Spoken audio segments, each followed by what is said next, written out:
Oh, mga guys, luto tayo ng kanin sa kaulam, Yung huli ko ngayong sa Bohora ngayong magaw, Hilin sila ng pangulam mga ang tabok talaga ay payaw. Pero nagsakit ako sa Bohora kasi iba na asa ng isda pagka isdang bato.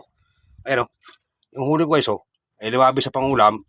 Kaya medyo iwi ko sa bahay yan pag uwi ko. Baka bukas, Oh, mga guys, lulutuin natin yan. Oh, pag-isahin natin ito ng luto. Ilagay natin sa kanin. Yan. Yan. Bago ating takluban. Yan. Pag takluban na yan guys. Yan. Ayos yun guys. Yan na. Bago ating salang yan. Oh. Ito nga guys yung ating apoy Yan Nagdigas na. Yan mga guys. Isasalang natin ito. Yan Ito ang karagatan.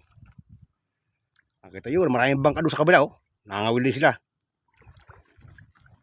Yeah. Sala natin to. Okay.